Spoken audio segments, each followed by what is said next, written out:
Oke, tes. Terdengar suara saya, Mbak Fevi. Halo? Tes, tes.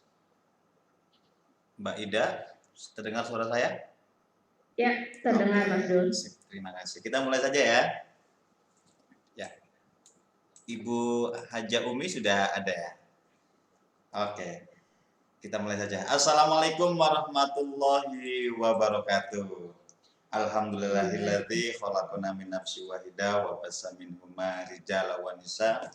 Abdul sholli wa atimus taslim ala sayyidina wa habibina wa syafiina wa qurrata a'yunina Muhammadun mab'us rahmatan lil rijal wa nisa wa man tabi'ahum bi ihsan ila yaumil jaza. Amma ba'du.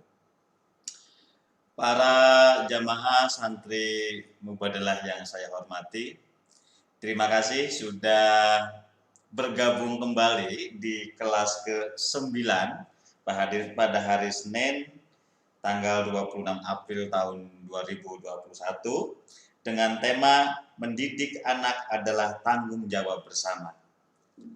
Ya. Anak yang dititipkan kepada orang tuanya adalah amanah Tuhan. Karenanya pemeliharaan anak dari mulai dalam kandungan sampai bertumbuh harus dilakukan secara bersama-sama dan berada dalam tanggung jawab keduanya. Kali ini akan dibawakan oleh Ibu Nyai Hajah Umi Hanik, pengasuh Pondok Pesantren Tahfidz Quran Putri Demak. Nah, baik teman-teman, sebelum saya serahkan ke moderator, saya akan membacakan CV moderator terlebih dahulu. Moderator kali ini ada Mbak Ida Adhia. Halo Mbak Ida, sudah ready kah?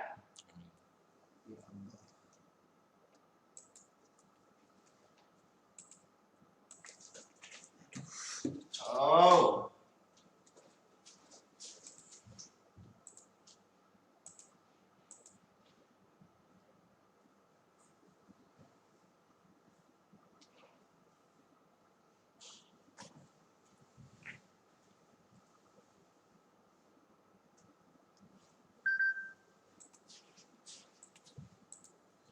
Itu belum connect belum?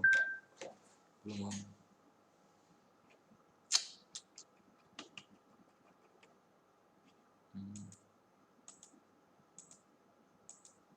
Ya, actually.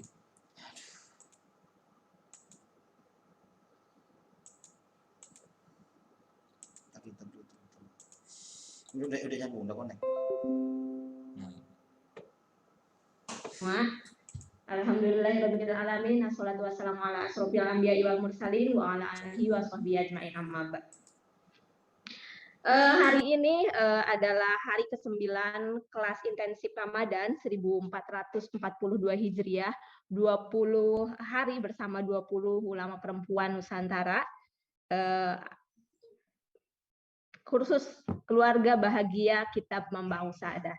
Senang sekali saya bisa kesempatan ya Ibu Bapak hadirin semua untuk menemani Ibu Hajah Umi Hanik dalam menyampaikan tema hari ini. Baik Ibu Bapak hadirin semua, anak adalah generasi penerus bangsa. Karena generasi penerus bangsa, maka harus dipersiapkan sebaik mungkin agar bangsa ini bisa maslahat. Bagaimana caranya? Yaitu dengan melakukan pengasuhan yang baik, yang adil, dan juga memenuhi hak-hak anak. Selain itu juga bagaimana mewujudkannya sebagai upaya menjadi keluarga yang bahagia. Inilah dia kelas intensif Ramadan bersama 20 ulama perempuan.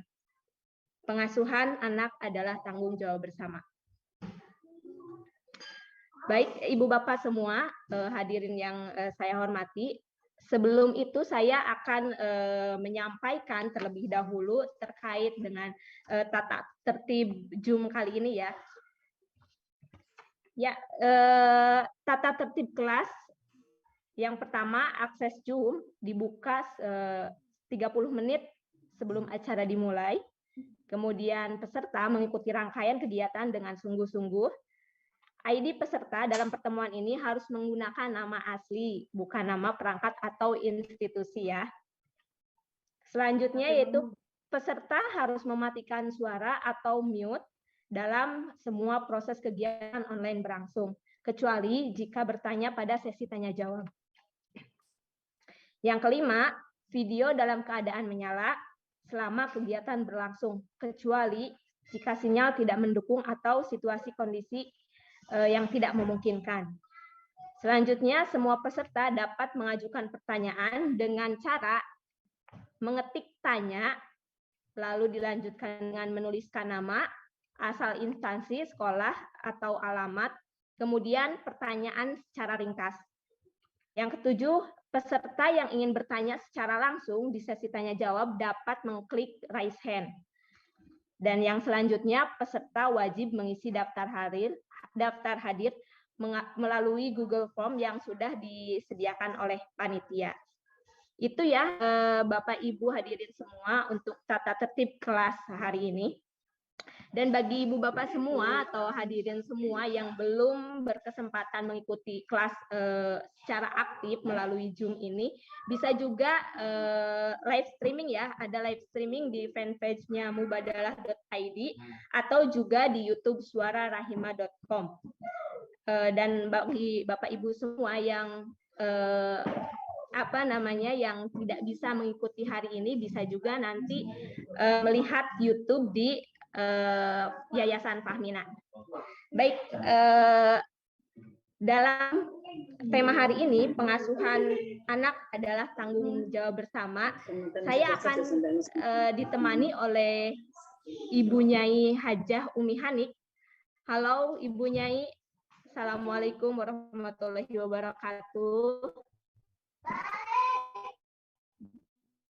Sudah hadir Ibu Nyai? Waalaikumsalam warahmatullahi wabarakatuh. Ya. Udah.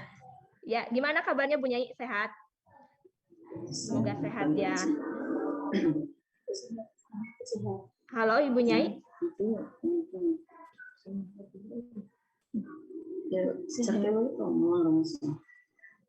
Ibu Nyai, apakah terdengar suara saya? Oke. Baik,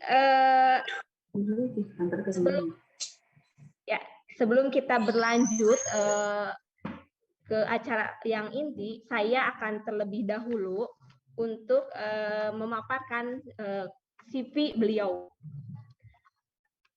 Nama Ibu Nyai Hajah Umi Hanik, alamat Kauman Brangbang, Karangawen, Demak, Jawa Tengah. Tanggal lahir 7 Juni 1967. Jika Ibu Bapak semua ada yang memerlukan kontaknya, silahkan dicatat ya.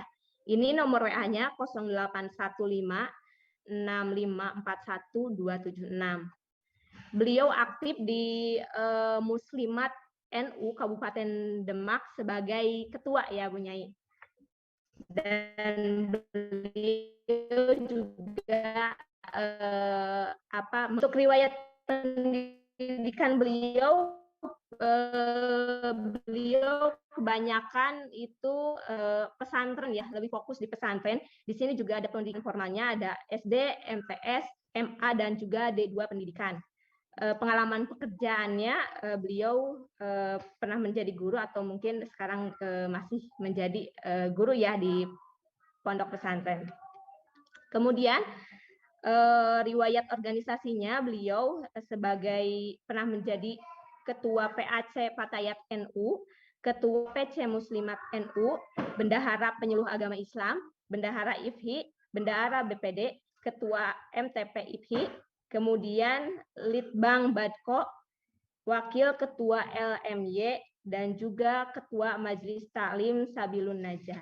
Itu ya, Ibu Bapak hadirin semua untuk CV Ibu Nyai Hanik sebagai narasumber kita hari ini. Baik, langsung saja untuk Ibu Nyai Umi Hanik, saya persilahkan.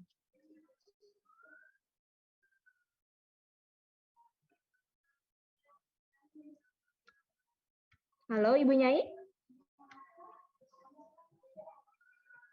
Assalamualaikum warahmatullahi wabarakatuh.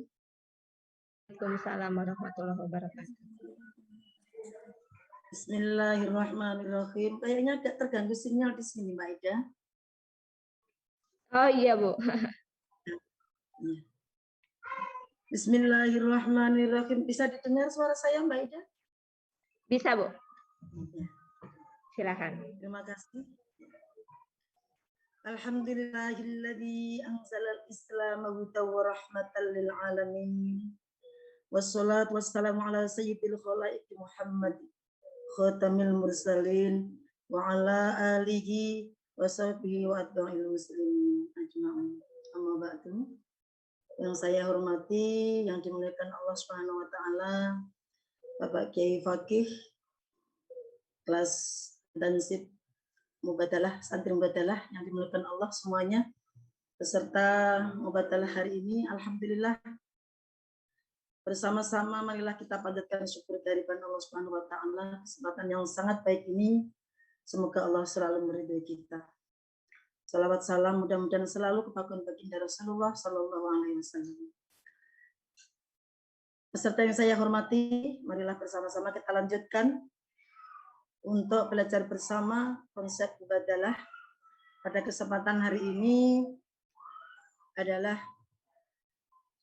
memelihara dan mendidik anak merupakan tanggung jawab bersama orang tua, bapak dan ibu. Bismillahirrahmanirrahim. Al-mas'uliyatul mustarakatu fi ri'ayatil atfali wa tarbiyatihim. Memelihara dan mendidik anak merupakan tanggung jawab bersama.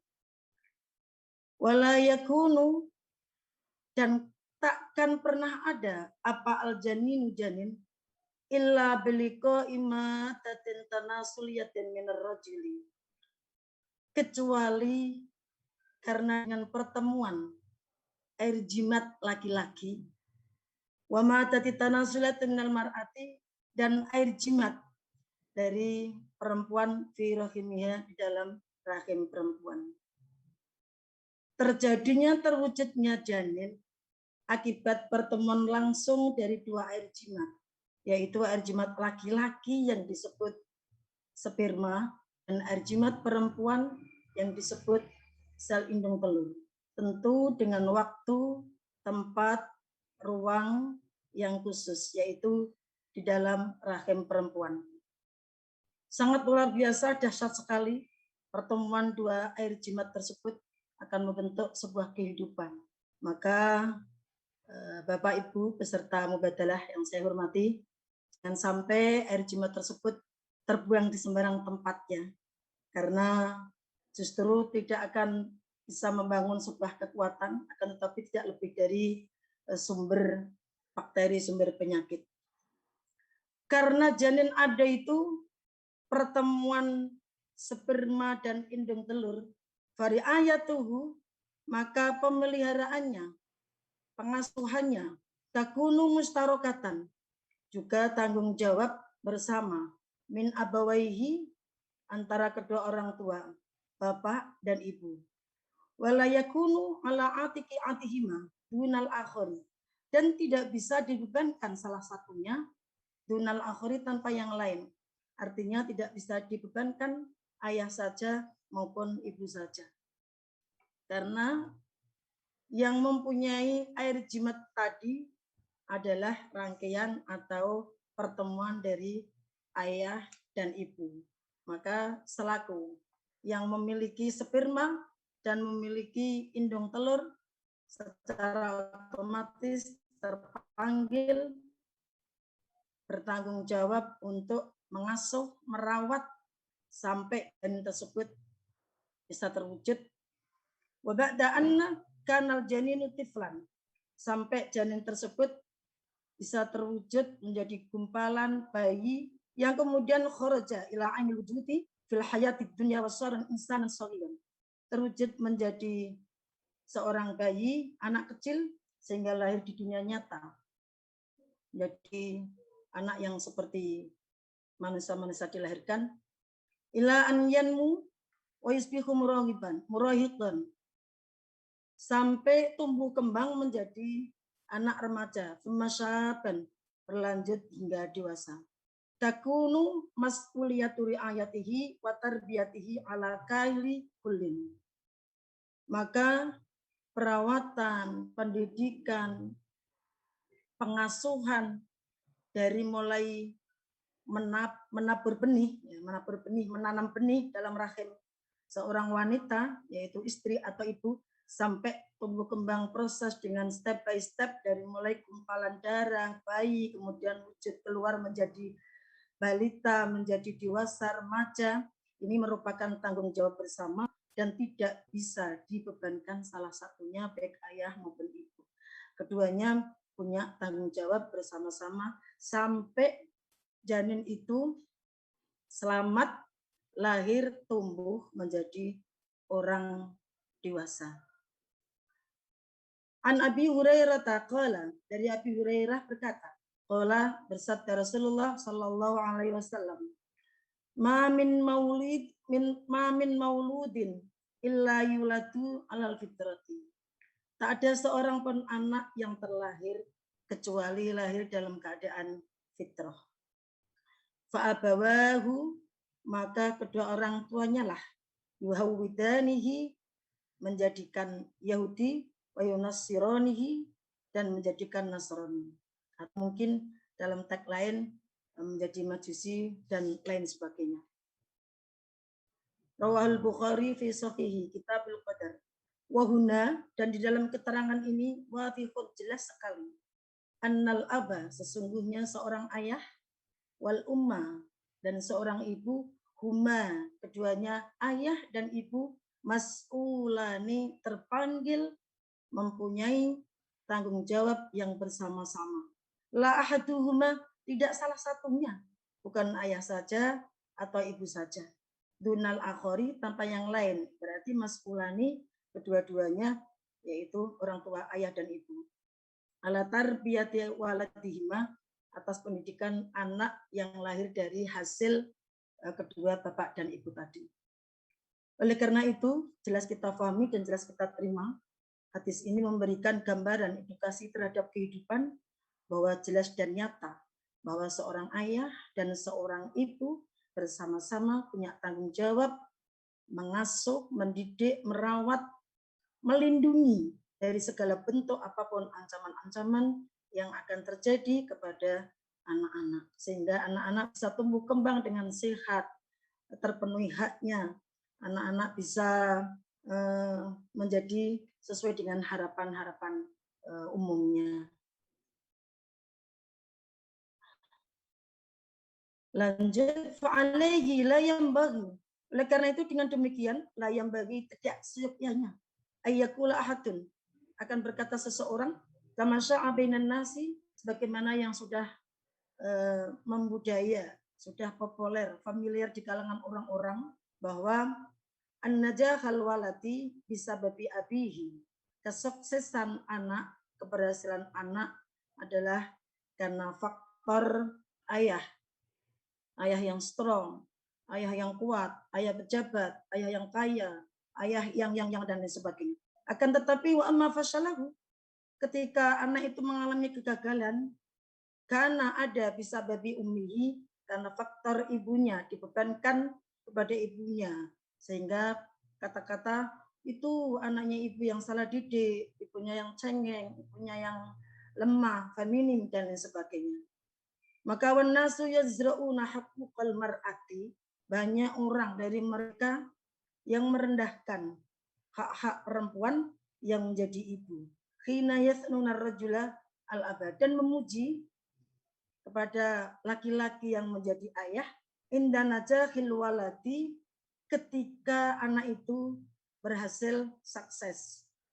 Wa yuwabbihuna, dan mengutuk, melecehkan, merendahkan al-mar'ata, pada perempuan al-ummah yang menjadi sosok ibu, inda fasalihi, ketika anak itu mengalami kegagalan. Tidak sepatutnya mengikuti perkataan yang beredar luas di masyarakat bahwa keberhasilan anak adalah hasil didikan ayahnya. sementara kegagalan anak disebabkan kegagalan ibunya dalam mendidik.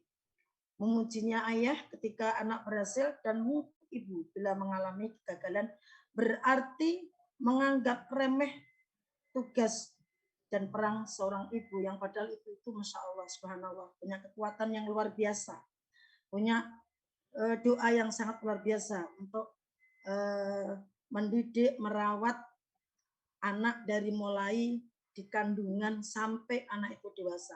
Bahkan ibu itu tak pernah lepas meskipun anak itu sudah dewasa, sudah tua. Seperti saya ini ya, ibu saya itu masih setiap saat mengontrol, menegur, kemudian menasihati, mendekat, menyayangi. Bahkan sayang ibu memang tak akan pernah ada batasnya. Tetapi pada masyarakat umum, kenapa mereka banyak yang mengatakan bahwa ketika anak itu berhasil adalah anak bapak. Tapi ketika anak itu gagal, anaknya ibu. Maka dari itu salah sekali itu dengan tuntunan-tuntunan atau ajaran agama. An Abi Qatadah sahib Rasulullah sallallahu alaihi wasallam, dari sahabat Qatadah qala berkata, bainama nahnu nantadiru Rasulullah sallallahu alaihi wasallam, ketika dalam penantian kami menanti Rasulullah sallallahu alaihi wasallam li sholati fi dunya wal asri, ketika kami dalam penantian akan melaksanakan salat zuhur atau asar menanti Rasulullah, wa da'ahu Bilal, dan Bilal telah memanggilnya untuk salat. Idh kharaja ilaina, kemudian keluar kepada kami kita Rasulullah, wa Mamatu bintu Abil As bintu binatihi ala unuqi. Rasulullah keluar akan melakukan sholat, tapi beliau di lahirnya telah membawa putri Abil As, putrinya putri yaitu cucu dari Rasulullah Sallallahu Alaihi Wasallam di atas pundak beliau, fi musallahu, di dalam sholat atau tempat sholatnya Rasulullah. Wakumna, kemudian ketika Rasulullah sudah berdiri akan melakukan sholat dan beliau dalam keadaan membawa cucu putri tadi, wakumna khalfahu, dan kami pun juga bergegas berdiri di depan Rasulullah. Wa ya fi makaniya alladhi fihi, dan Rasulullah masih tetap dalam keadaan membawa cucu yang ada di lahir Rasulullah. Qala fakabbarna, kemudian Rasulullah bertakbir, takbiratul ihram untuk melanjutkan sholat. Fakabbarna, kemudian kami pun juga mengikuti takbir Allahu Akbar. Qala hatta idza adraka Rasulullah sallallahu alaihi wasallam, sampai ketika Rasulullah ayyarka'a, mau melanjutkan gerakan-gerakan sholat, yaitu berrukuk. Kemudian Rasulullah rukuk, akhadha fawadu'a, kemudian Rasulullah mengambil cucu tadi, kemudian meletakkan. Tsumma raka'a wa sajadah, kemudian Rasulullah melakukan rukuk dan sujud. Hatta idza faragha min sujudi, sehingga sampai Rasulullah selesai dari sujudnya. Tsumma qama akhadha wartaha fi makaniha, kemudian setelah dari sujud bangun, Rasulullah mengambil kembali cucu tadi dan mengembalikan tempat semula, yaitu di leher Rasulullah. Famazala Rasulullah sallallahu alaihi wasallam yasna'u bihadzalika fi kulli rak'atin. Rasulullah setiap rakaat hatta faragha min sholatihi, sampai Rasulullah selesai melakukan sholat zuhur wal asri.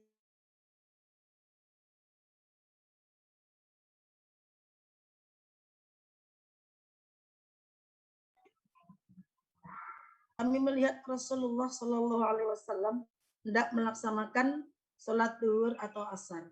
Bilal memanggil Rasulullah untuk melaksanakan sholat, lalu beliau menghampiri kami. Saat itu Rasulullah menggendong Umamah binti Abi As, yaitu cucu perempuannya, di atas leher. Kemudian Rasulullah berdiri di tempat sholatnya, dan kami pun juga berdiri di belakang sebagaimana tadi apa yang sudah kami maknakan. Abi Qatadah, sementara Umamah tetap berada di atas leher Rasulullah. sampai Rasulullah bertakbiratul ihram, Rasulullah melanjutkan sholat rukuk, sujud, dan sampai selesai di setiap rakaat sampai rakaat keempat, selesai sholat zuhur awil asr. Kemudian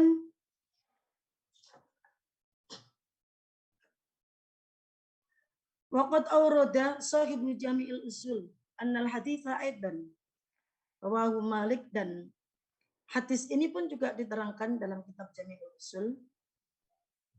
Rawahu Malik wal Bukhari wa Muslim wan Nasa'i bi alfadhin mutanawwi'atin, dengan redaksi yang berbeda tetapi wa mudmunuha wahidun, dengan tujuan yang sama, yaitu wal haditsu yadullu ala akhdhil Mustafa sallallahu alaihi wasallam bi mas'uliyati ri'ayatit tiflati wa tarbiyatiha.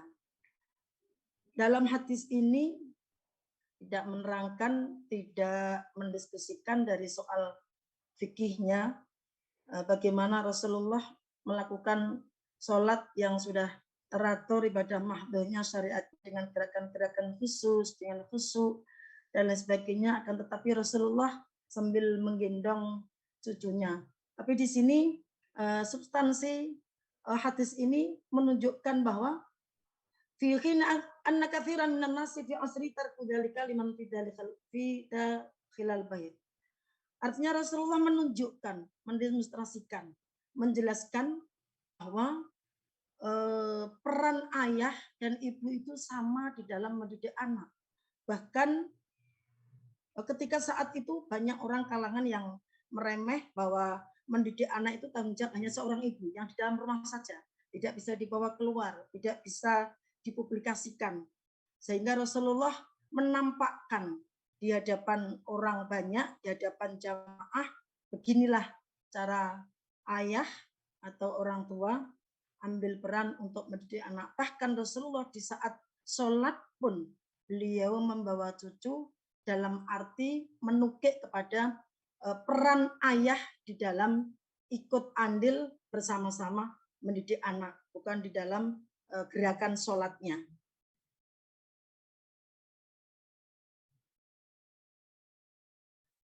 Wa ablagu min dzalika asarra ala sallallahu alaihi wasallam ala idhari dzalika amaman nasi. Dengan demikian Rasulullah dengan semangatnya sekali untuk bagaimana bisa menunjukkan di hadapan orang banyak bahwa wa fi khalatil ibadatil amah, bahkan ketika di ibadah-ibadah umum, di ibadah-ibadah yang banyak orang di jamaah tadi, fi khinin la yajra'u waqitun, pada saat itu banyak orang yang tidak berani melakukan, minan nasi, dari banyak orang, ala dzalik, seperti apa yang telah dilakukan Rasulullah tadi.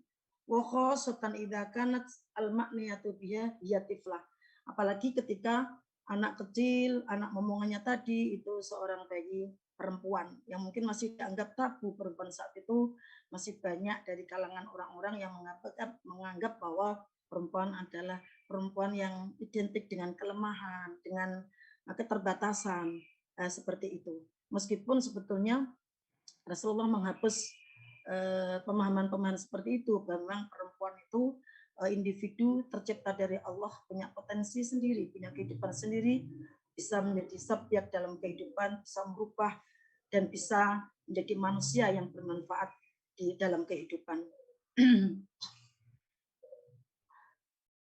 Kemudian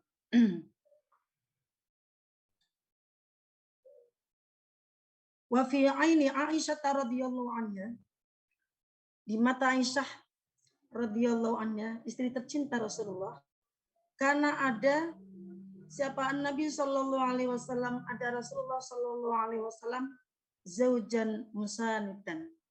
Rasulullah di mata Aisyah adalah suami tempat bersandar, suami segala-galanya, suami yang menghandle, suami sebagai yang membackup, ya, tempat bersandar dari segala-galanya.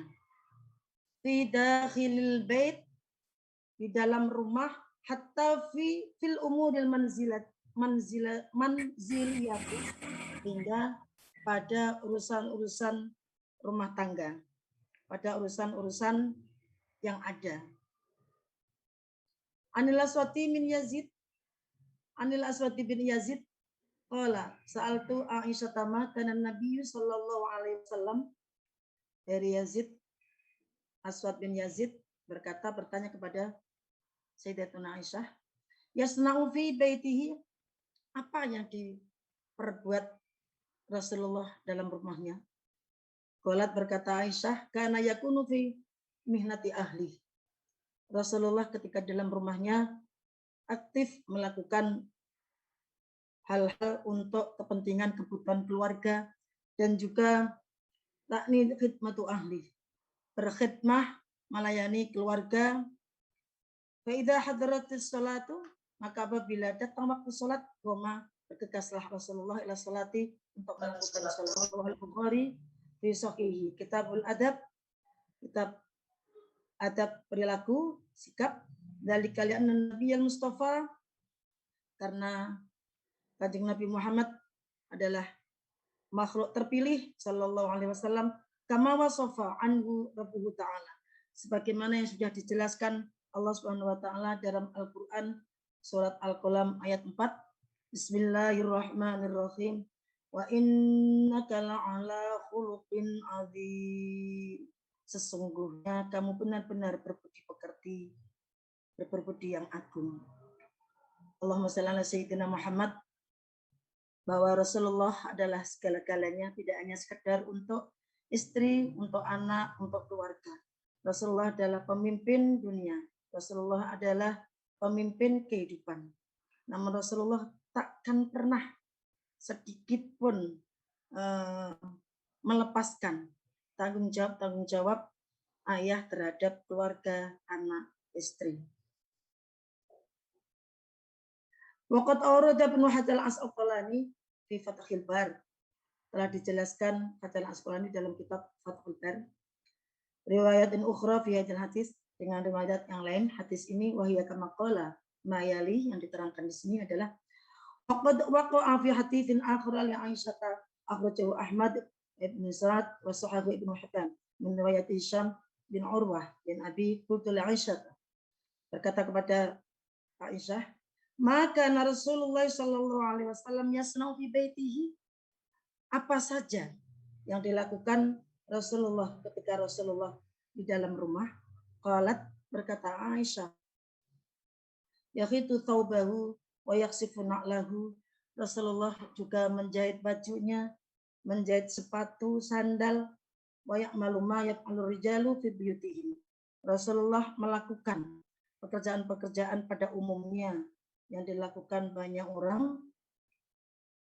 Wa fi riwayatin Ibnu Hibban ma ya'malu ahadukum fi baitihi. Ini dengan lafal yang berbeda dan yang berbeda namun sama, bahwa menanyakan apa saja kegiatan aktivitas Rasulullah yang dikerjakan Rasulullah ketika Rasulullah berada di dalam rumah.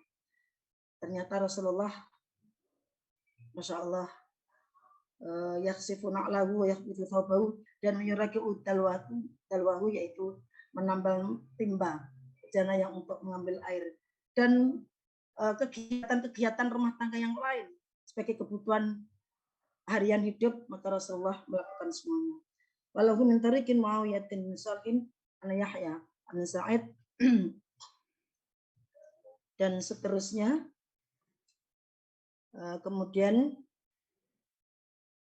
dari Amr bin Aisyah, karena alyanun nasi, karena ada Rasulullah sallallahu alaihi wasallam, ada itu alyanun nasi, sebaik-baik selembut-lembut manusia, wa akramun nasi, dan paling mulia-mulianya manusia, wa kana rajulan min rijalikum, dan pemimpin dari pemimpin-pemimpin, akan tetapi illa annahu kana basaman, tapi beliau selalu ramah, lembut, dan menebar kedamaian senyum. Maka ketika sahabat-sahabat bertanya kepada Aisyah, diterangkan dan dijelaskan seperti tadi. Apa yang dilakukan Rasulullah, apa yang dikerjakan Rasulullah, Aisyah sama menjawab dari awal sampai akhir, yaitu beliau juga menjahit baju, menjahit sandal, dan melayani keluarganya, kebutuhan anak istri, dan lain sebagainya. Beliau juga melakukan aktivitas laki-laki pada umumnya saat di rumah. Beliau adalah pemimpin dari pemimpin, namun beliau subhanallah selalu menebar kedamaian, menampakkan kepada semua orang bahwa mengasuh, memelihara dan mendidik anak merupakan tanggung jawab bersama. Sehingga Rasulullah tak pernah sedikit pun melepas tanggung jawab itu. Intaha. Dari Ibnu Hajar berkata, terdapat riwayat dari Yahya, dari Qasim, dari Aisyah, dari riwayat dari Yahya, dari Ahmad Al-Maki, dan Mujahid dari Aisyah, dan riwayat Harisah bin Abi Rijal dan Amrah. Dari Aisyah oleh Abi Sa'ad berbunyi, Rasulullah adalah manusia yang paling lemah lembut, manusia paling mulia, beliau adalah pemimpin dari pemimpin. Pemimpin dari pemimpin kalian semua, sekalipun itu beliau ramah, senyum, dan damai. Misi Islam rahmatil alamin adalah sangat-sangat penting bagaimana kita orang Islam bisa melanjutkan apa yang telah dipesankan Rasulullah, bahwa memelihara, mendidik, mengasuh anak-anak merupakan tanggung jawab bersama. Tidak bisa dibebankan dari salah satunya, baik ayah saja maupun ibu saja. Hak-hak anak harus terpenuhi sesuai dengan haknya anak, sesuai dengan pasal-pasal ayat-ayat yang sudah ditentukan baik itu oleh negara maupun agama.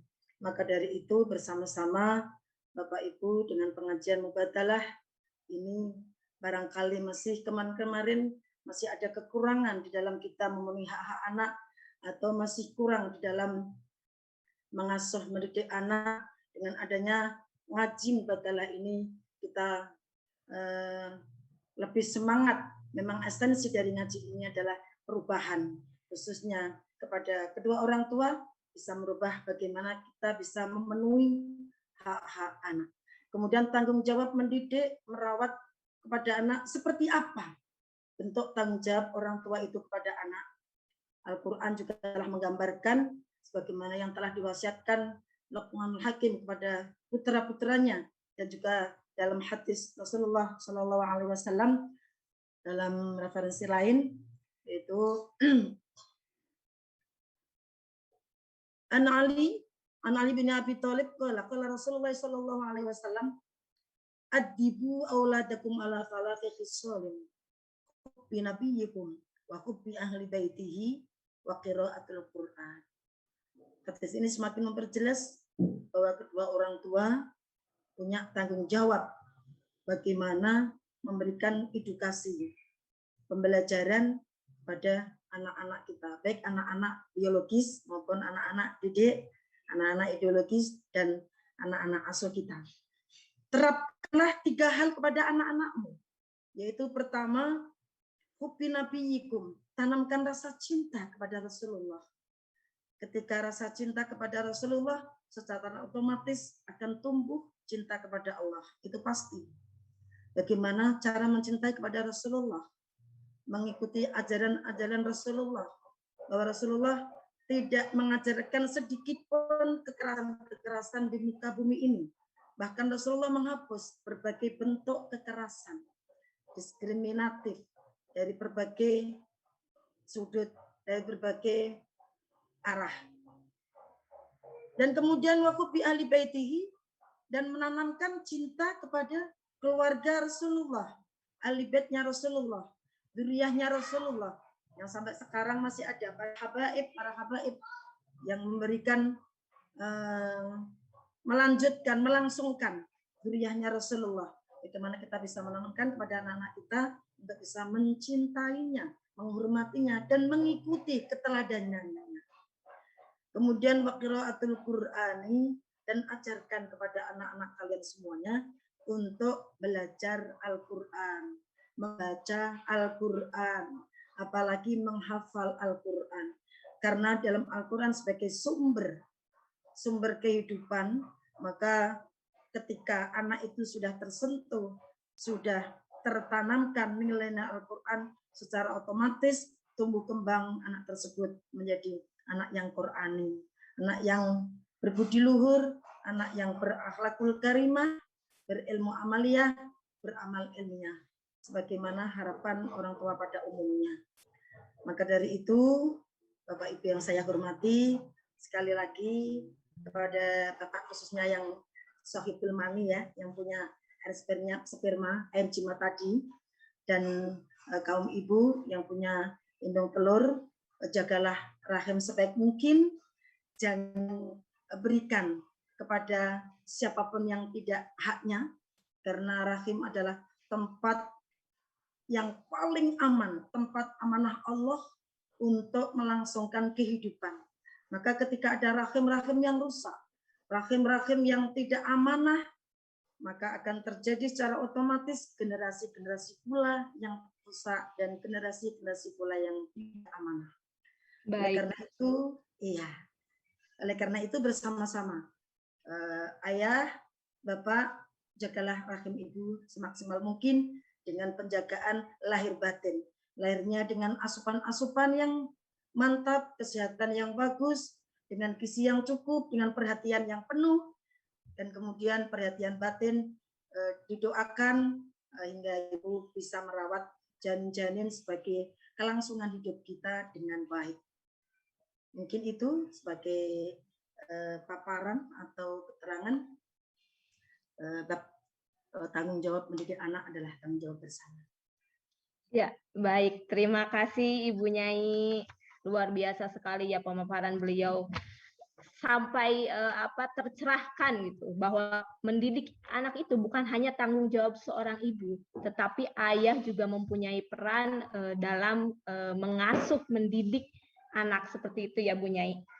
Perilaku Rasul juga sepatutnya dicontoh oleh kita semua ya, karena perilaku termasuk perilaku Rasul terkait mendidik anak seperti itu, mengasuh anak seperti itu.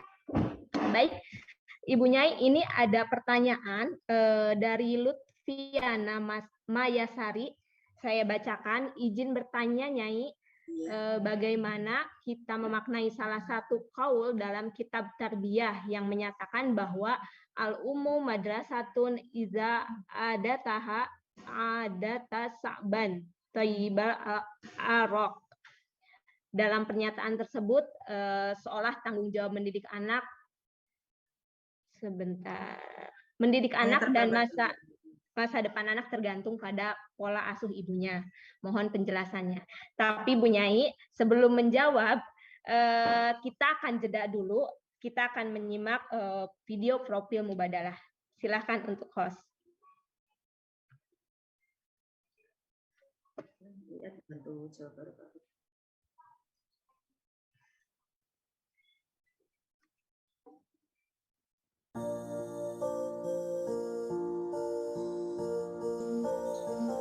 Mubadalah adalah media Islam dan gender yang membahas isu-isu kesalingan antara individu atau kelompok. Terinspirasi dari prinsip Islam yang rahmatan lil alamin, Mubadalah hadir untuk meneguhkan dan mempopulerkan nilai-nilai keadilan dan kesalingan, baik di keluarga maupun bermasyarakat, dengan menyajikan narasi-narasi yang ramah dan damai. Tema-tema keadilan dan kesalingan diharapkan dapat mencakup seluruh isu-isu seputar eksistensi dalam ranah pribadi, isu relasi dalam keluarga, sosial kemasyarakatan, isu peran negara, hukum, serta instrumen-instrumen global sejauh mana berkontribusi terhadap keberlanjutan yang berkeadilan. Karena menggunakan perspektif Islam, maka tema-tema yang dihadirkan media ini lebih banyak digunakan untuk menerapkan keislaman, yaitu bagaimana berinteraksi dengan sumber-sumber otoritatif dalam mewujudkan prinsip dan nilai kesalingan, terutama dengan Al-Quran dan hadis. Di samping dengan sumber-sumber pengetahuan yang lain yang sudah mengakar dalam tradisi Islam seperti ilmu tafsir, fikih, tasawuf, dan yang lainnya. Media ini diinisiasi oleh Fakhriuddin Abdul Qadir yang saat ini sebagai founder Mubadalah Media. Kemudian, keredaksian kini digawangi oleh Zahra Amin sebagai pemimpin redaksi. Ada Fatihah Yuliana sebagai staf media sosial, juga Abdullah sebagai videografer, serta Nurul Bahrul Ulum dan Tia Istiana sebagai konten kreator. Mimin Mukminah dan Mumu Mustafa sebagai manajerial, dan Zainal Fanani sebagai staf IT. Saat ini Mubadalah Media secara kelembagaan berada di bawah naungan Yayasan Fahmina. Mubadalah Media juga terbuka untuk berkolaborasi dengan lembaga-lembaga lain yang memiliki kesamaan visi. Beberapa kegiatan yang pernah diadakan oleh Mubadalah Media diantaranya Majelis Mubadalah yang tersebar di beberapa daerah di seluruh Indonesia dan luar negeri, Festival Mubadalah, Women Writers Conference, pelatihan kepenulisan yang bekerja sama dengan lembaga lain seperti Fahmina Institute, Aman Indonesia, dan pimpinan wilayah Fatayat Nahdlatul Ulama, Kementerian Agama, dan Sisters in Islam Malaysia, serta Halal Bihalal Mubadalah. Mubadalah Media secara resmi mengalami perubahan dari mubadalahnews.com menjadi Mubadalah ID pada tanggal 1 Agustus tahun 2020. Dengan perubahan nama tersebut, praktis mengubah semua nama akun di semua platform media sosial Mubadalah. Konten-konten di Mubadalah Media diproduksi dalam beberapa bentuk, yakni tulisan, infografis, dan video. Selain diproduksi oleh tim redaksi Mubadalah, konten-konten di Mubadalah Media termasuk kiriman dari para kontributor.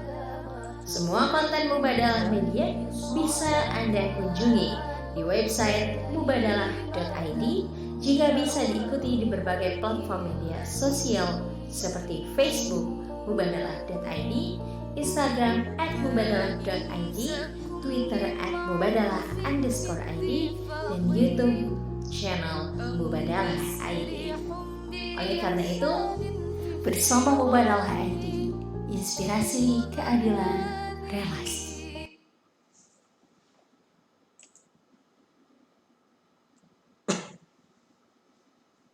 Iya, baik, terima kasih host.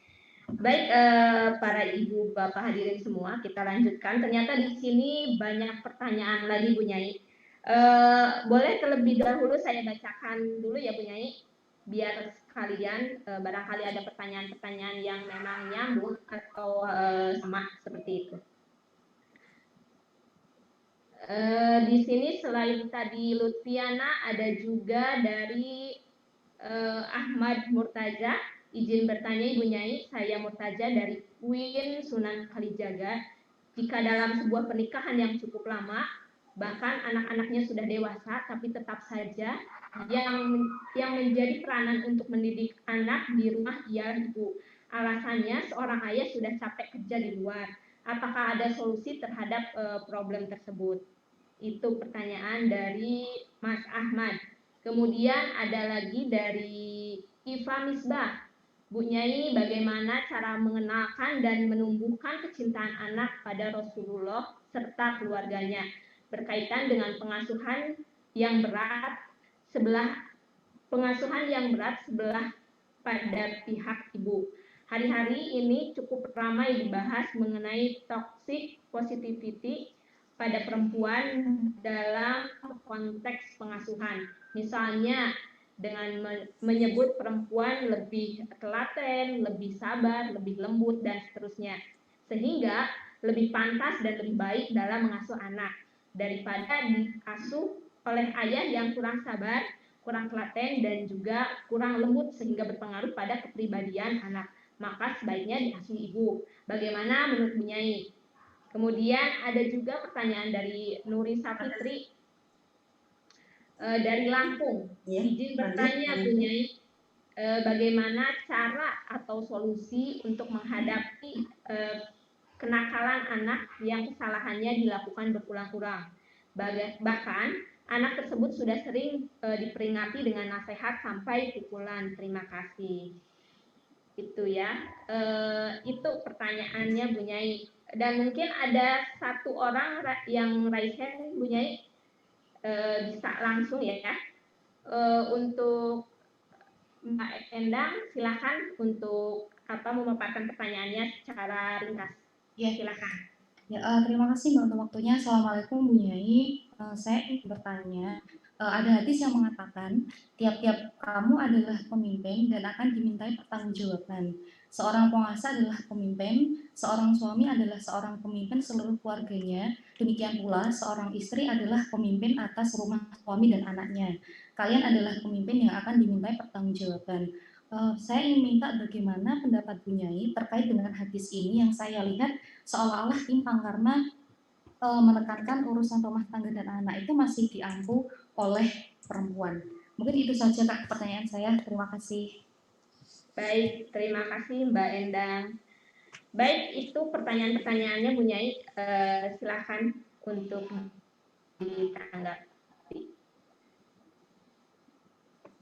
Terima kasih. Ini kayaknya dari pertanyaan pertama sampai akhir punya kesamaan. Mirip-mirip ada kesamaan. Yaitu saya awali dari yang mana Mbak Ida? Halo? Halo?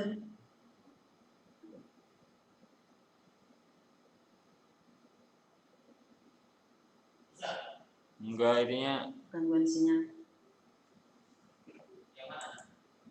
Halo? Mbak Idanya. Halo, apakah terdengar Bu Nyai? Ya, gangguan sinyal mungkin ya enggak ini. Halo? Oh iya, Iya. sudah. Silakan Baik. Bu Nyai. Ya, saya teruskan. Apa yang telah ditanyakan tadi pada mananya punya kesamaan yang sama. Bahwa sebetulnya memang figur ibu itu sebagai figur anak, keteladanan itu sebetulnya bukan dalam pertanggungjawaban. Artinya begini, ibu itu lebih banyak mengasuh, lebih banyak waktunya dengan anak ketimbang bapak. Itu hanya sebuah teknis saja atau pembagian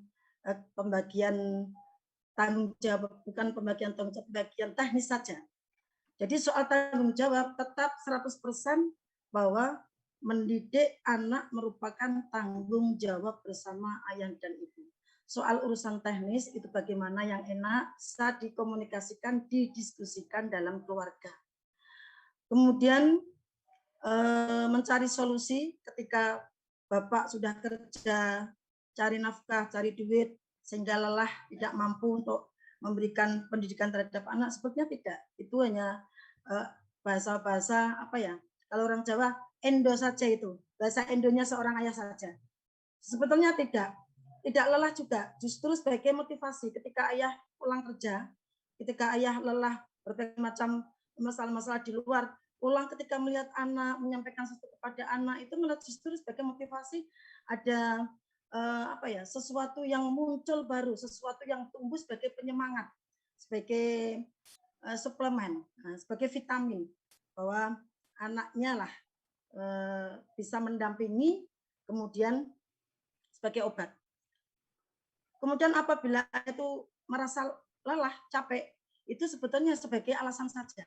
Kalau saya tidak setuju bahwa kalau ayah lelah untuk mendidik anak, tapi sebetulnya tidak. Saya ulang lagi bahwa itu hanya sebagai pembagian teknis saja.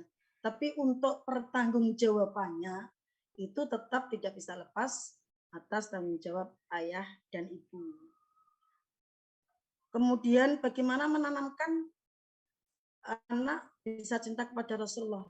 Banyak hal, banyak cara.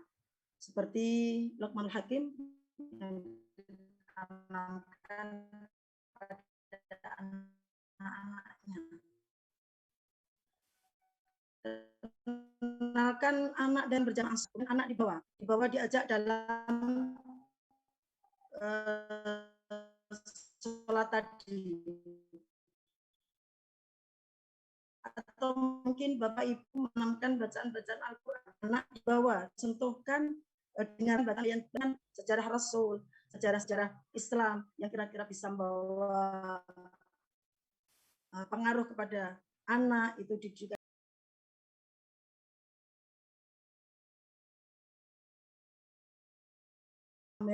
Bapak banyak berdoa, Ibu banyak berdoa itu dalam rangka berharap kepada Allah Subhanahu wa taala agar anak dari mulai dini bisa mendapatkan edukasi yang benar, cinta Allah, cinta Rasulullah, cinta Al-Qur'an dan seperti itu. Kemudian cara untuk menanggulangi atau mencari solusi anak yang melakukan kesalahan berulang-ulang. Seperti itulah anak. Karena nilai plus dari orang tua ketika mendidik anak, anaknya belum manut, anaknya masih rewel, anaknya dibilang nakal. Tapi sebetulnya Ibu, kepada anak kita jangan bilang nakal ya. Kita jangan bilang nakal, karena nakal nanti akan berdampak. Semua apa yang terucap dari orang tua, khususnya Ibu, karena yang melahirkan, itu kan menjadi doa. Maka jangan sekali-kali kita kepada anak-anak nakal, anak bawel, anak dan yang negatif-negatif, yang jelek-jelek. Selalu kita ucapkan meskipun tampak lahiriahnya itu anak nakal, tapi sebetulnya itu aktif loh ya. Anak itu akan mudah akalnya, membaca akan pandai. Maka kita sesering mungkin mendoakan kepada anak dengan bahasa-bahasa, misalnya tadi anak menangis, rewel, kita dengan alih bahasa doa. Aduh, anak Ibu sudah dapat berapa juz ini tadi ya, deres misalnya. Aduh, anak Ibu belajar pidato ya ini, kelak jadi orang pendakwah yang hebat misalnya. Tapi jarang sekali Ibu kalau direweli anak lagi ngomong itu pasti marah-marah melulu. Bahkan seperti itulah. Tapi mulai hari ini khususnya Ibu dan kedua orang tua bagaimana bisa mengucapkan bahasa-bahasa yang santun, yang ramah kepada anak meskipun anak dalam keadaan lahiriahnya nakal. Itu adalah aktif bukan nakal. Kemudian caranya solusinya bagaimana? Ada dua hal. Yang pertama, solusi lahir, yaitu selalu kita pantau, kita awasi, kita jaga, kita nasihati, takkan pernah lelah orang tua, takkan pernah putus asa. Kemudian berikanlah contoh-contoh yang positif-positif, misalnya dari anak kesukaannya HP. Maka mungkin adanya anak kurang bisa manut kepada kedua orang tua, mungkin kadang-kadang karena anak tidak didengar oleh orang tua ya. Anak orang tua memaksa. Jadi orang tua yang diktator memaksa anak harus ikut orang tua. Anak harus berhasil sesuai dengan target orang tua. Nah, itu yang salah, pola asuh yang salah. Orang tua harus mengetahui kondisi, situasi, kemampuan dan kemauan anak. Sehingga orang tua juga harus mendengarkan bagaimana anak itu. Jangan langsung paksakan di planning anak presto harus menjadi seperti ini. Meskipun semua orang tua itu berharap anaknya selalu jadi nomor 1, number 1. Tapi bukan itu pola asuh yang salah. Anak punya kehidupan sendiri. Jangan kita paksakan mengikuti orang tua. Nah, ketika mungkin orang tua itu mendengar anak menangis, anak bercurhat, jadilah orang tua sebagai sebagai penampung keluhan-keluhan anak. Jangan Mendengar yang baik ya. Mendengar yang baik.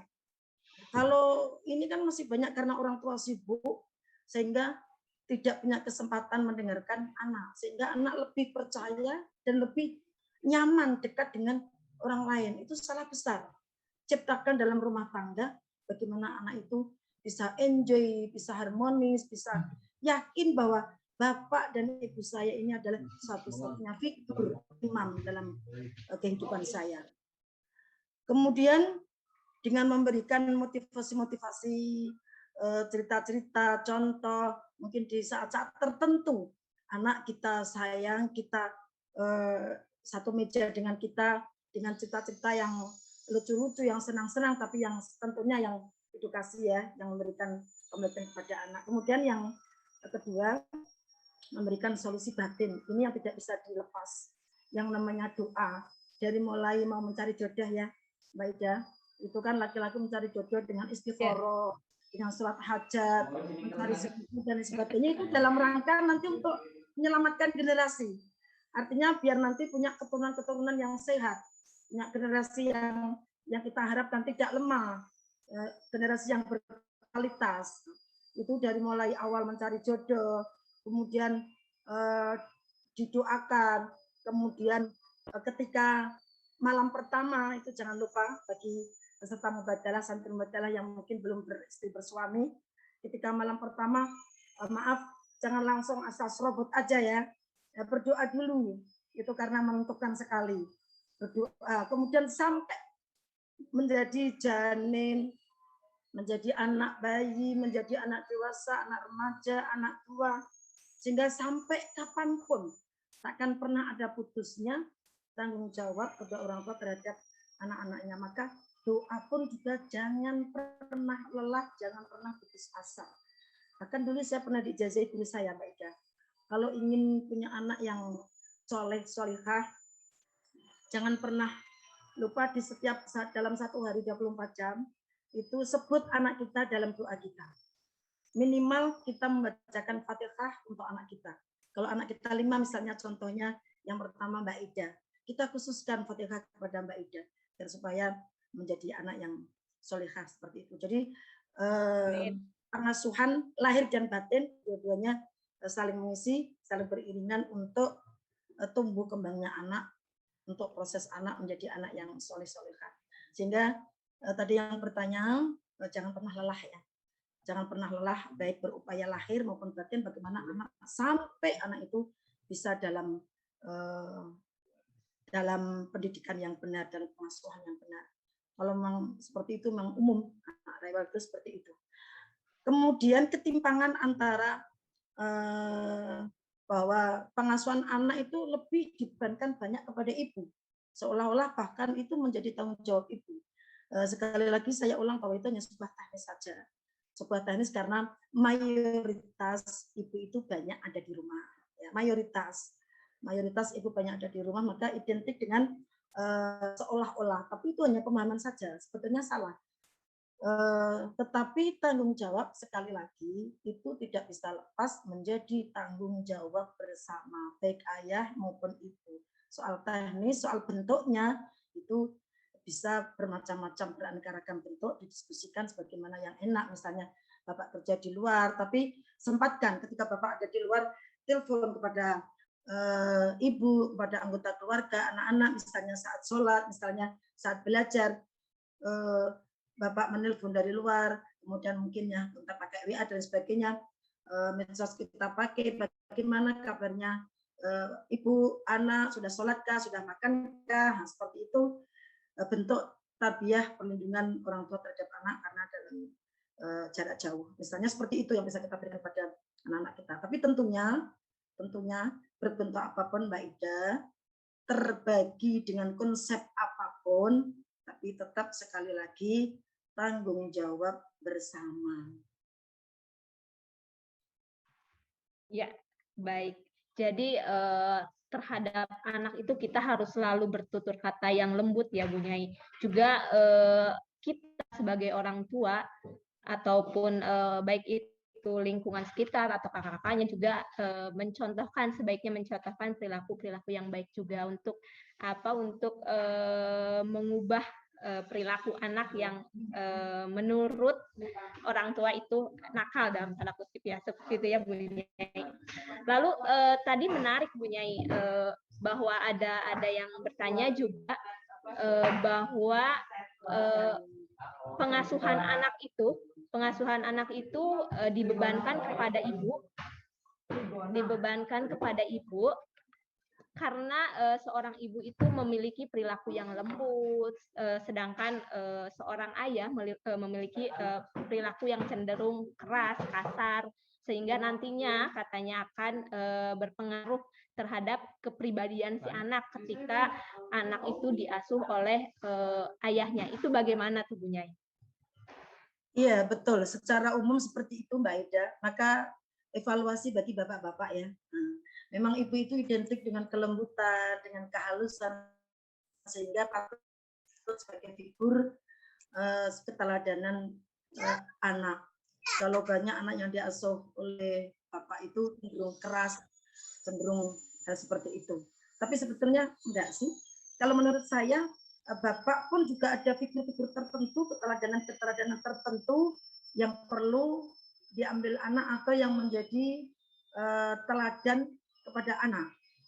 Cuma memang kelembutan, kehalusan seorang ibu itu melekat, yaitu jiwa perempuan melekat yang sehingga lebih banyak mengasuh anak agar anak bisa berpengaruh selembut ibunya. Tapi itu ruangnya beda dengan tanggung jawab. Kalau soal sikap perilaku, keteladanan. Soal itu bagaimana situasi kondisi keluarga bapak ibunya, tetapi untuk soal tanggung jawab tetap merupakan tanggung jawab bersama. Jadi itu dalam ranah yang berbeda, ruang yang berbeda. Ya, artinya kalau tanggung jawab itu tetap tanggung jawab bersama ayah dan ibu. Tetapi soal bentuknya, teknisnya, kemudian kelembutan itu sosok difigurkan oleh anak, ayah itu jadi dengan kekerasan sehingga kadang-kadang anak takut dengan ayah. Itu persoalan yang lain yang perlu ada pembahasan sendiri itu Mbak Ida. Iya, betul sekali Bu Nyai. Karena pandangan-pandangan terkait bahwa perempuan lemah lembut, kemudian lebih telaten, dan laki-laki lebih cenderung mempunyai sikap yang kasar dan lain sebagainya yang tadi disebutkan, itu sebenarnya ya Bu Nyai, mungkin dimiliki oleh laki-laki atau perempuan juga. Seperti misalkan sikap lembut dimiliki oleh perempuan, tetapi laki-laki juga memiliki sikap lembut seperti itu. Atau sebaliknya, perempuan yang cenderung memiliki sikap, laki-laki yang cenderung memiliki sikap kurang sabar misalkan, juga dimiliki oleh laki-laki dan perempuan itu. Jadi mungkin itu lebih kepada gender mungkin ya Bu Nyai ya.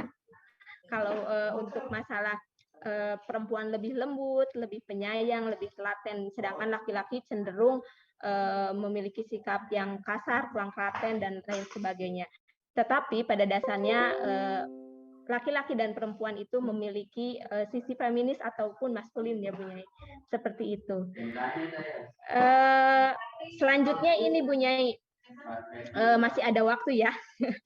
Masih ada waktu, jadi sambil menunggu pertanyaan yang lain, saya juga mau bertanya nih Bu Nyai.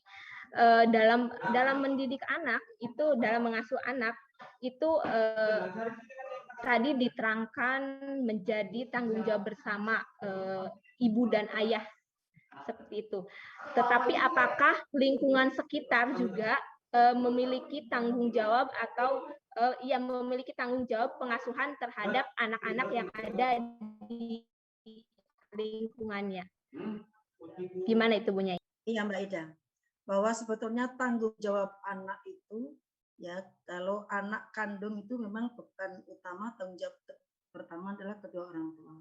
Tapi pada umumnya bahkan tidak hanya kedua orang tua, keluarga, lingkungan, masyarakat, sebagaimana yang telah tertuang Undang-Undang Perlindungan Anak, perlindungan dan pemenuhan hak anak dalam Undang-Undang Dasar Negara Republik Indonesia tahun 1945 dan beberapa ketentuan peraturan perundang-undangan baik yang bersifat nasional maupun yang bersifat internasional, ya Mbak Ida. Jaminan ini dikuatkan melalui ratifikasi konvensi internasional tentang hak anak, yaitu pengesahan konvensi hak anak melalui keputusan Presiden nomor 36 tahun 90 tentang pengesahan Convention on the Rights of the Child, konvensi tentang hak anak itu meliputi dari negara, pemerintah, pemerintah daerah, masyarakat, keluarga, dan orang tua. Di sini berarti secara keseluruhan, bahkan tidak ada yang tersisa, makhluk hidup adalah berhak dan berkewajiban untuk memberikan perlindungan dan menjamin terpenuhinya hak asasi anak sesuai dengan tugas dan tanggung jawabnya. Sehingga masyarakat secara umum, secara luas, siapapun ya punya hak dan tanggung jawab untuk ikut mendidik anak-anak. Bagaimana anak-anak bisa menjadi anak-anak sebagai harapan bangsa, harapan kita, harapan agama.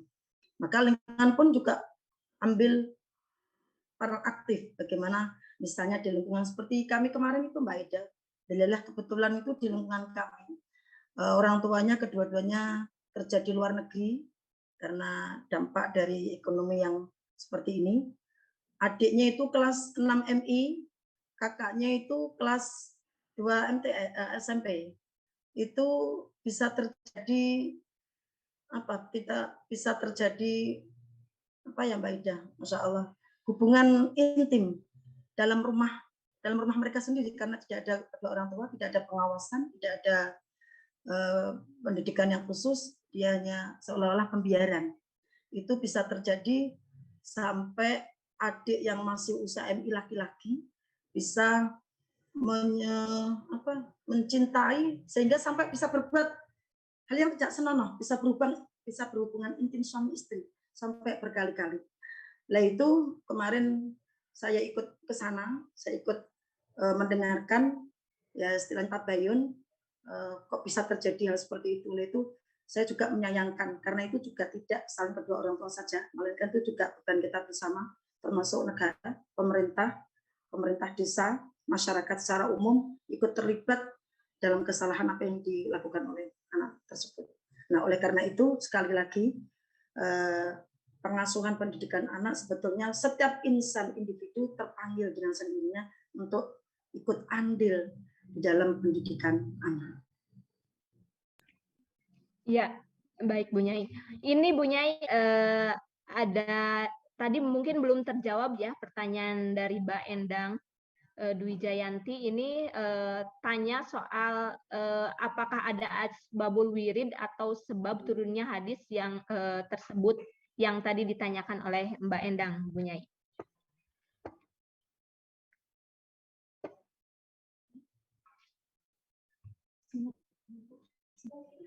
Halo Bu Nyai. Apa Mbak nggak kedengaran sinyalnya terganggu nggak kedengaran? Oh baik, saya ulangi ya. Tadi ada pertanyaan dari Mbak Endang yang belum terjawab Bu Nyai terkait apakah ada asbabul wirid atau sebab turunnya hadis yang tadi disampaikan oleh Mbak Endang itu Bu Nyai. Yang mana ya? Ya, boleh. Mbak, sinyalnya terganggu, Mbak. Putus. Halo, Mbak. Putus. Sekarang sudah terdengar belum, Bu Nyai?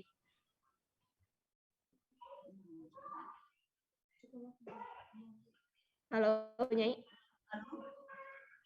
Halo. Sudah terdengar? Iya.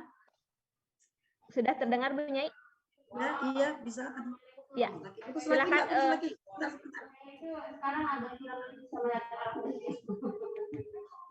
Ya,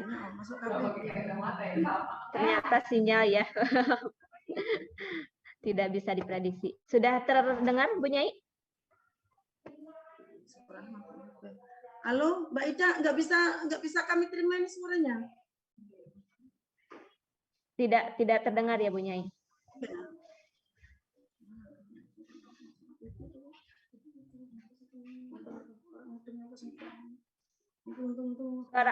Suara Bu Nyai terdengar di sini. Begitu ya, tapi di sini kok nggak bisa nangkap. Ya. Masih belum jelas ya Bu Nyai. Atau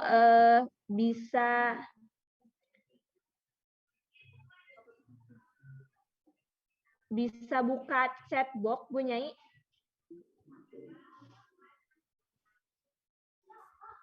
Maaf, instruksi Mbak Ida. Ya.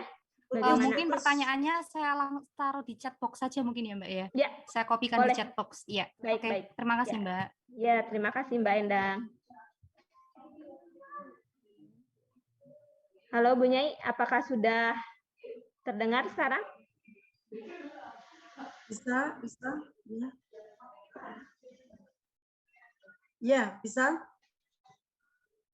Sudah bisa terdengar Bu Nyai?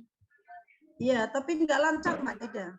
Oh, baik, mungkin bisa membaca pertanyaan di chat box Bu Nyai terkait pertanyaan karena kalau suara Bu Nyai di sini terdengar dengan jelas.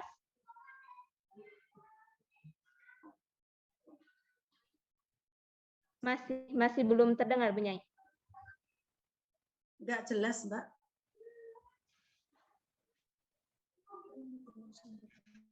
Baik, sambil menunggu memperbaiki suara dari Bu Nyai, mungkin kita akan jeda dulu. Kita akan lihat video 5 pilar pernikahan. Silahkan host untuk ditampilkan.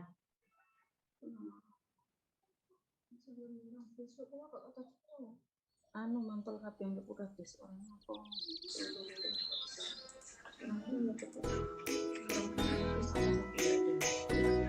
Keluarga sakinah mawaddah warohmah atau keluarga yang damai, penuh cinta dan kasih sayang menjadi harapan bagi semua pasangan di dalam pernikahan.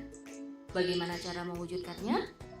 Terdapat 5 pilar sebagaimana terkandung di dalam ayat Al-Quran, yaitu 1. Mitsaqon gholidhon atau perjanjian yang kokoh. 2. Zawaj atau berpasangan. 3. Tarodin atau saling rela. 4. Muasyarah bil ma'ruf atau saling memperlakukan dengan baik. 5. Musyawarah atau bermusyawarah dalam mengambil keputusan. Pertama, mitsaqon gholidhon, artinya perjanjian yang kokoh.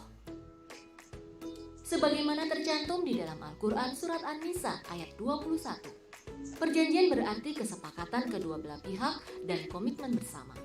Keduanya berjanji, bersepakat dan berkomitmen untuk hidup bersama dan berumah tangga, untuk mewujudkan ketentraman dan memadu cinta kasih. Ikatan ini harus dipelihara dan dilestarikan bersama-sama sepanjang kehidupan pernikahan melalui perkataan yang baik, tindakan-tindakan yang menyenangkan, dan doa-doa yang menguatkan. Kedua, zawaj, artinya saling berpasangan. Zawaj digambarkan dalam Al-Quran surat Al-Baqarah ayat 187 sebagai pakaian. Bahwa suami adalah pakaian bagi istri dan istri adalah pakaian bagi suami. Pakaian adalah simbol bahwa suami dan istri harus saling melindungi, saling menghangatkan, dan saling memuliakan. Dengan prinsip zawaj, perkawinan menjadi media bekerja sama antara suami dan istri untuk saling melengkapi kekurangan masing-masing pasangan.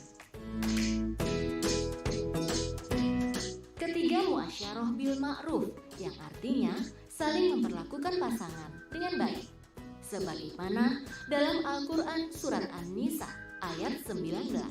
Sikap ini menjadi salah satu pilar yang bisa menjaga dan menghidupkan segala kebaikan yang menjadi tujuan bersama. Menempatkan pasangan sebagai mitra yang setara dalam mengelola rumah tangga, sehingga bisa terus dirasakan dan dinikmati oleh kedua belah pihak. Saling memperlakukan secara baik menjadi prasyarat terciptanya suasana keluarga yang saling membahagiakan.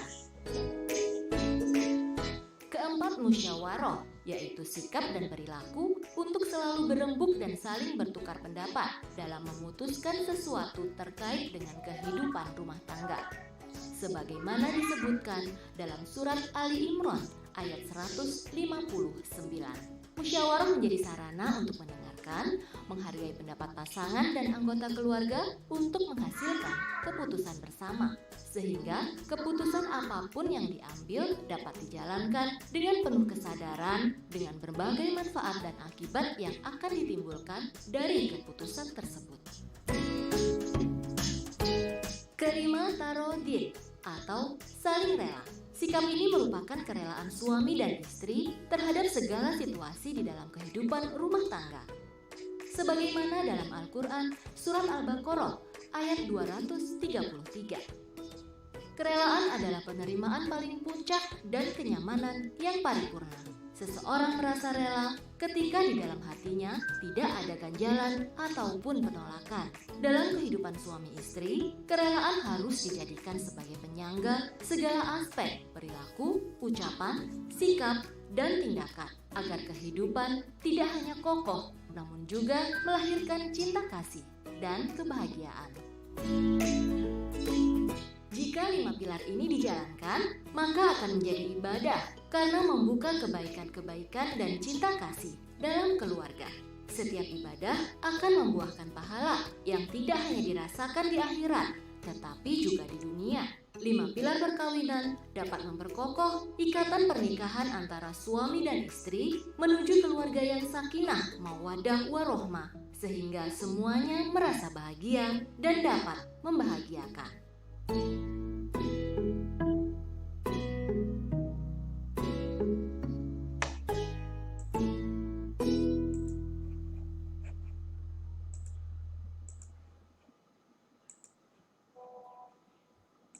Baik, terima kasih untuk host. Hadirin Ibu Bapak semua, kita lanjutkan ke pertanyaan berikutnya. Ibu Nyai, apakah sekarang sudah bisa didengar suara saya? Alhamdulillah, ya bisa Mbak Ida suaranya. Alhamdulillahirrahmanirrahim. Akhirnya ya. Baik, Iya. lanjut ya Bu Nyai. Ini pertanyaan dari Mbak Endang tadi. Terkait hadis yang mengatakan tiap-tiap kamu adalah pemimpin dan akan dimintai pertanggungjawaban. Seorang penguasa adalah pemimpin, seorang suami adalah seorang pemimpin seluruh keluarganya. Demikian pula seorang istri adalah pemimpin atas rumah suami dan anaknya. Kalian adalah pemimpin yang akan dimintai pertanggungjawaban. Bagaimana pendapat Bu Nyai terkait hadis di atas? Yang saya lihat seolah timpang karena menekankan urusan rumah tangga dan anak diampu oleh perempuan. Itu Bu Nyai. Pertanyaan dari Mbak Endang. Apakah hadis tersebut ada asbabun nuzulnya seperti itu?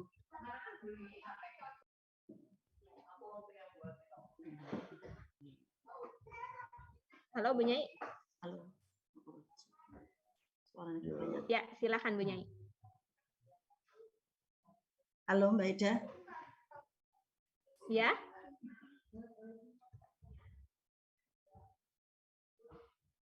Gimana Bu Nyai, bisa terdengar? Aduh. Halo. Halo Bu Nyai. Bisa Sedikit terdengar tapi nggak bisa jelas Mbak. Mungkin. Oh. Halo. Baik, mungkin halo. Bu Nyai mungkin bisa lihat chatbox di Zoom ini. Ya. Bentar. Ini suara saya bisa ditangkap nggak Mbak? Ya, jelas Bu Nyai. Jelas ya? Ya. Ya mungkin di sini agak gangguan. Wifi. Nikmah Karimah Cianjur, bagaimana status pengasuhan pendidikan dan pemenuhan kebutuhan anak jika kedua orang tuanya sudah berpisah dalam perspektif kitab Mamba Usaada. Oke. Perpisahan kedua orang tua tidak ada hubungannya dengan tanggung jawab pemeliharaan pengasuhan terhadap anak. Halo? Iya Bu Nyai. Ya, di sini bisa diterima Mbak. Halo. Terdengar Mbak. Terdengar Bu. Ya. Kondisi dan situasi kedua orang tua yang sudah berpisah, bercerai baik perpisahan itu perceraian atau kematian, tetap tanggung jawab ada di pundak kedua orang tua. Jadi soal tanggung jawab pada anak dan perceraian kedua orang tua tidak ada hubungannya. Artinya perceraian kedua orang tua tidak bisa menggugurkan tanggung jawab orang tua.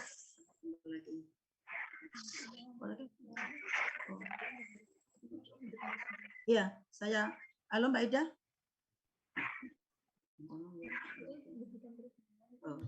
Terdengar Bu Nyai? Iya. Saya ulang lagi, meskipun kondisi situasi kedua orang tuanya itu bercerai, tentu tidak akan bisa melepaskan tanggung jawab seorang ayah kepada anak. Berjauhan kepada ibunya, pisah kepada ibunya sebagai istri, tetapi pertanggungjawaban tetap ada. Maka ketika ada proses perceraian kan nanti ada tanggung jawab yang ditentukan ayah dan ibu. Kalau anak itu balita, di saat kedua orang tuanya bercerai maka ada hak perwalian, pengasuhan seperti itu. Tetapi untuk tanggung jawabnya tetap jalan dan tetap wajib, meskipun sekali lagi bapak dan ibu berpisah. Tapi banyak sekarang kalau perpisahan itu disangka pemahaman merupakan suatu perakhiran. Jadi ketika perceraian, anak putus dengan ayahnya, sambung dengan ibunya, atau sebaliknya, putus dengan ibunya, sambung dengan ayahnya saja, itu sebetulnya salah. Kalau anak kepada orang tua dan kedua orang tua kepada anak, itu tidak ada batasan-batasan berakhirnya. Tidak ada batasan-batasan sekat-sekat yang membuat adanya penutupan komunikasi. Sehingga lanjut komunikasi, lanjut tanggung jawab. Ya, ya baik Bu Nyai. Meskipun sudah berpisah, tetapi tanggung jawab anak tetap ya berada pada kedua orang tua. Seperti itu.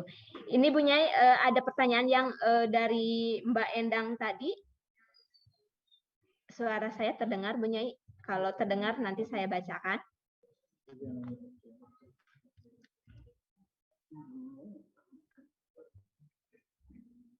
Halo Bu Nyai? Masih belum terdengar ya?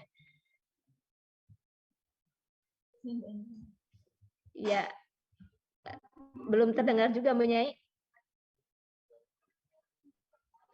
Baik, kalau begitu Ibu Bapak, teman-teman hadirin sekalian, karena Bu Nyai terhalang oleh kendala sinyal mungkin ya, dan juga ternyata kita tidak terasa sudah jam 14.56. Ada beberapa pertanyaan yang memang belum terjawab dan juga salah satunya tadi pertanyaan dari Mbak Endang yang belum terjawab, mungkin di lain kesempatan mudah-mudahan Ibu Nyai bisa menjawab dan panitia akan akan memfasilitasi mungkin ya, baik itu melalui tulisan-tulisan yang dimuat di web Umbadalah dan lain sebagainya.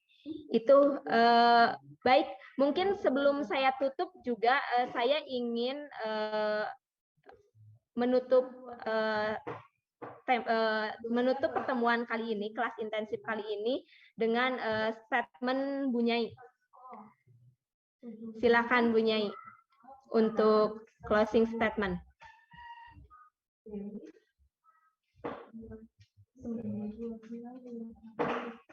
Halo Bu Nyai.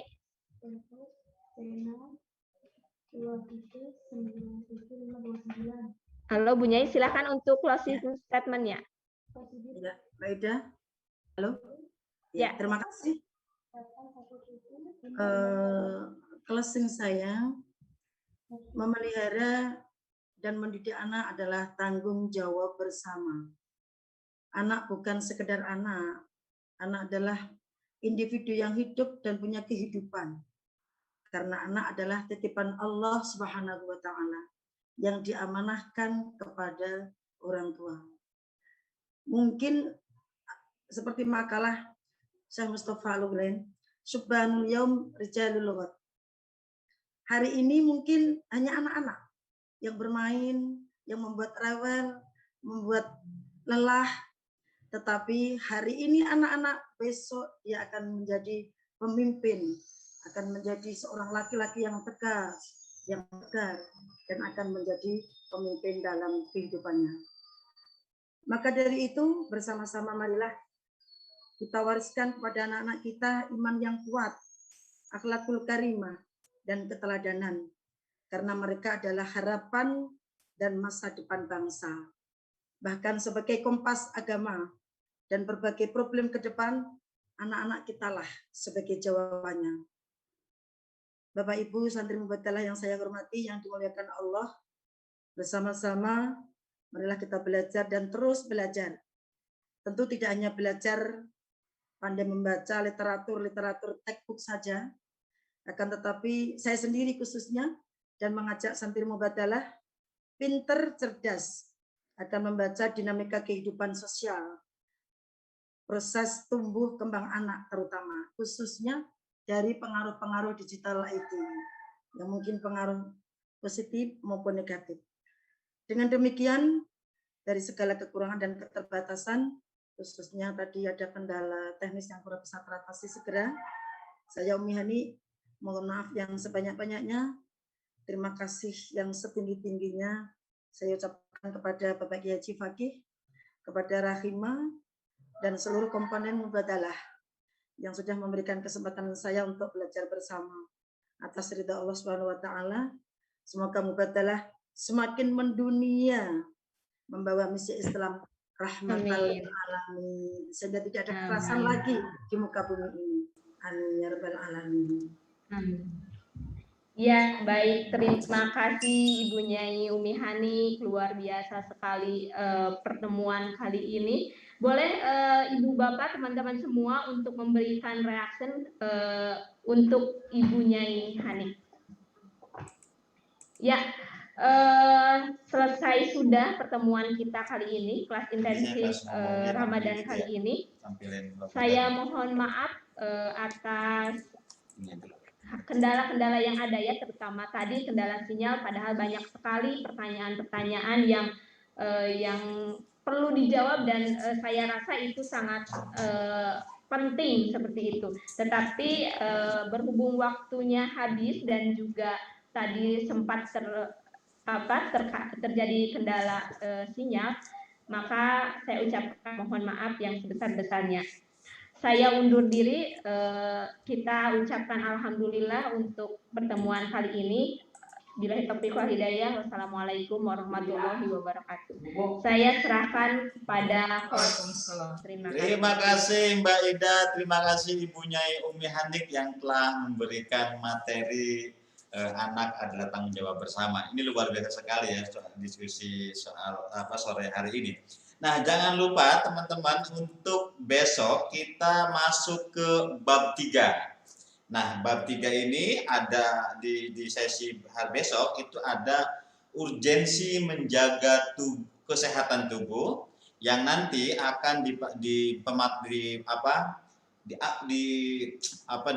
ngaji dengan Ibu Nyai Arihah dari pengasuh Pondok Pesantren B Songo. Nah, saya informasikan kepada teman-teman, besok jam 10 pagi itu ada program Mubadalah TV yaitu This is Gender.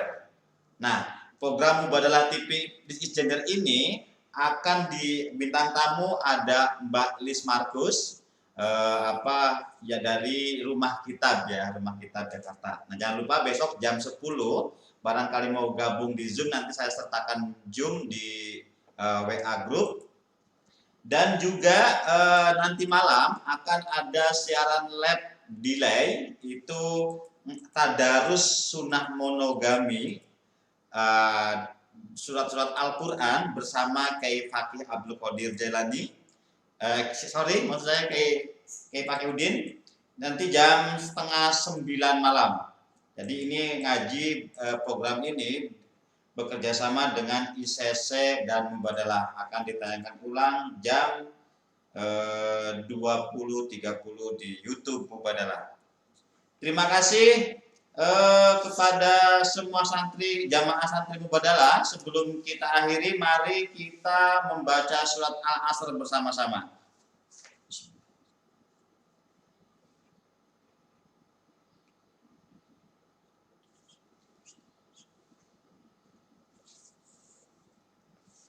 Amin. Saya undur diri. Wallahul muwaffiq ila aqwamit thoriq. Assalamualaikum warahmatullahi wabarakatuh. Sampai ketemu besok. Waalaikumsalam warahmatullahi wabarakatuh. Terima kasih Mbak Nyai Umi Hani. Keren, bagus, mantap. Terima kasih.